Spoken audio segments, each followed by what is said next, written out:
She's sitting in the driver's seat of an unmarked police car. She's soaked through. Her stitches have torn. She can see the red spreading through the bandage on her hand. Her head is pounding so hard she can barely see straight, and she's trying very, very hard not to notice how her partner's wet clothes cling to his body. That's the moment. Not the blood evidence she's just called in. Not the missing couple whose property they've been searching. Not the dead goose. And yes, there's a dead goose. We'll get to that.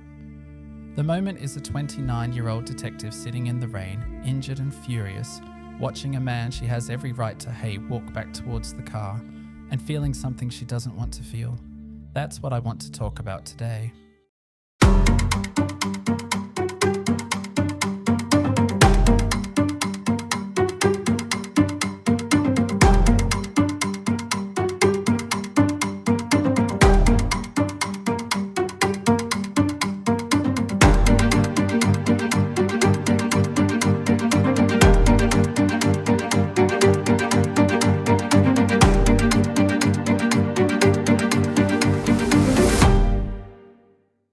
Welcome to the Clivilius Storiverse podcast. I'm Nathan, and this is where I pull back the curtain on individual moments within the Storiverse, the people, the decisions, the collisions between ordinary lives and extraordinary circumstances.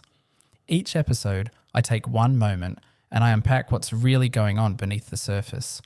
The psychology, the relationships, the things people do when the rules they've lived by suddenly stop applying.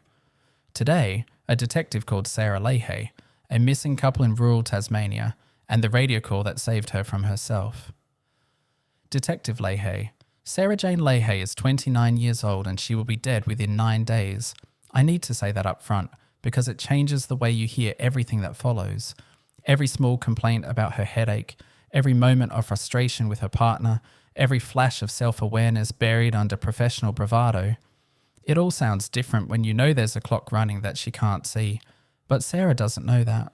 On July 30th, 2018, Sarah Leahy is a detective with Tasmania Police's Criminal Investigation Branch, and she is having an extraordinarily bad day. She's Hobart-born, orphaned young, raised by a grandmother.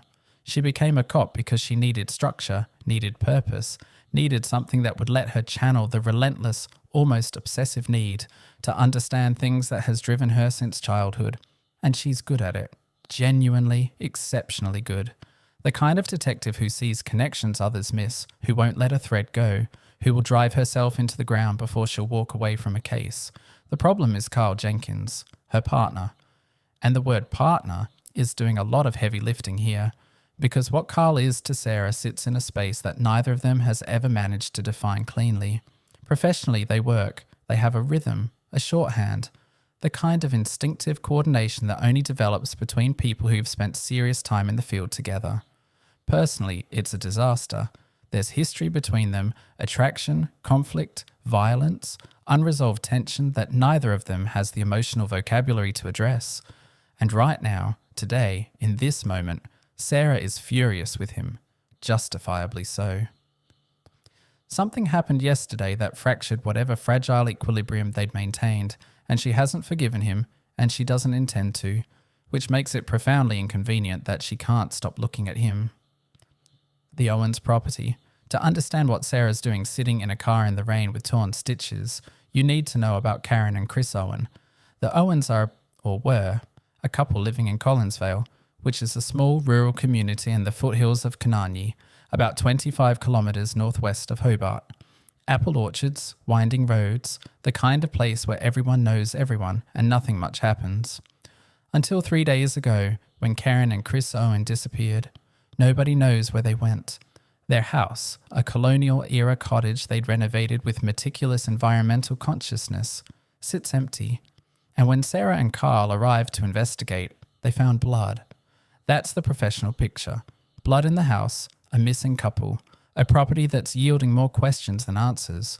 Sarah's been searching the grounds, getting progressively more injured in the process. She's concussed, her hand is torn open, and at one point she shot a goose. That last detail sounds absurd, and it is, but it's also Sarah's day in miniature. Every attempt to do her job competently keeps colliding with something ridiculous or painful or both. By the time she gets back to the car, she's exhausted, bleeding, and running on nothing but professional muscle memory.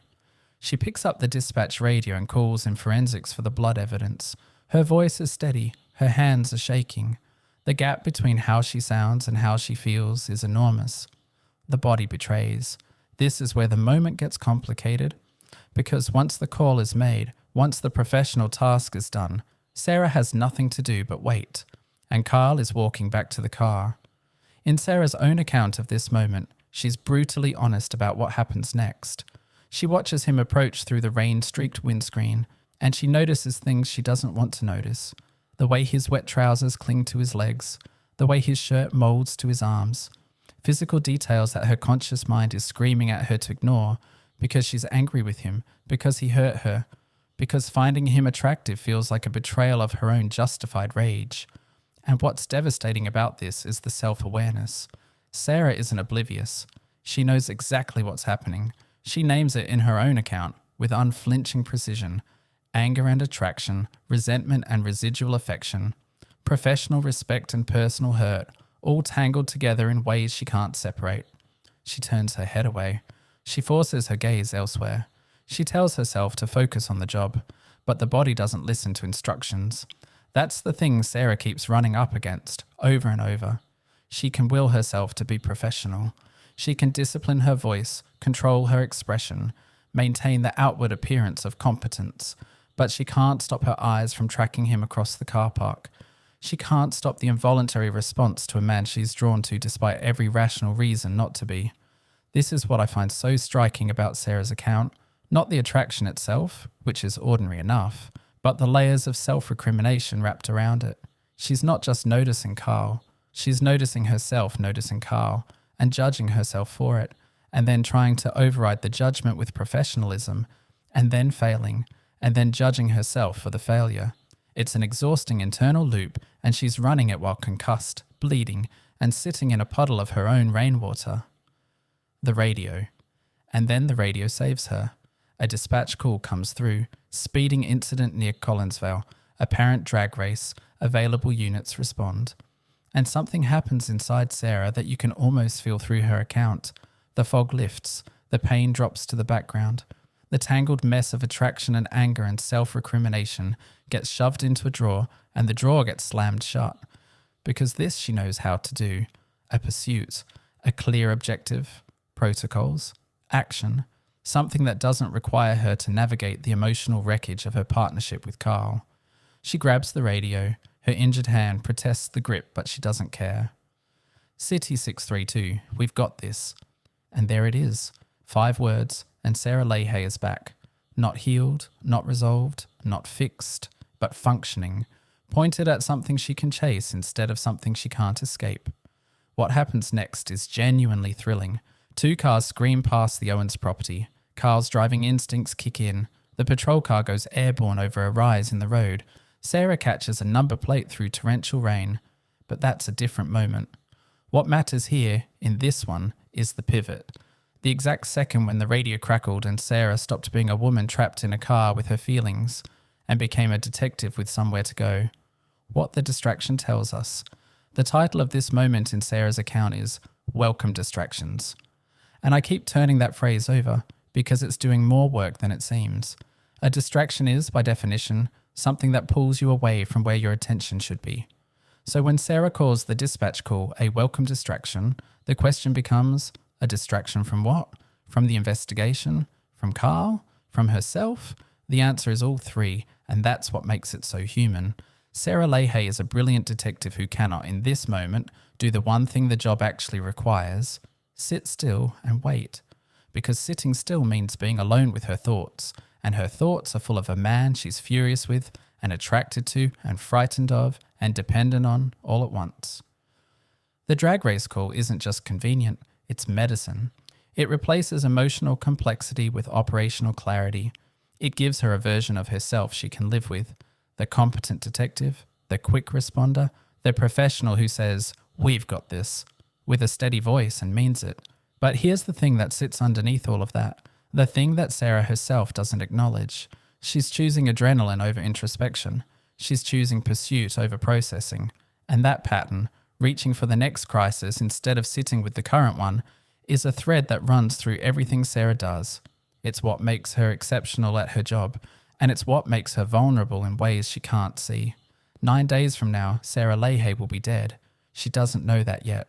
Right now, she's chasing cars through the rain in Collinsvale, and for a few minutes, that's enough. The pursuit is enough. The clarity is enough.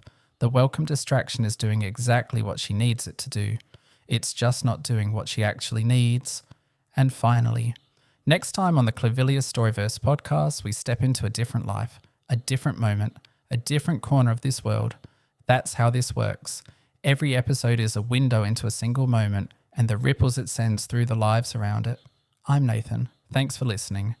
And if you've ever seized a distraction to avoid sitting with something harder, you already know exactly who Sarah Leahy is.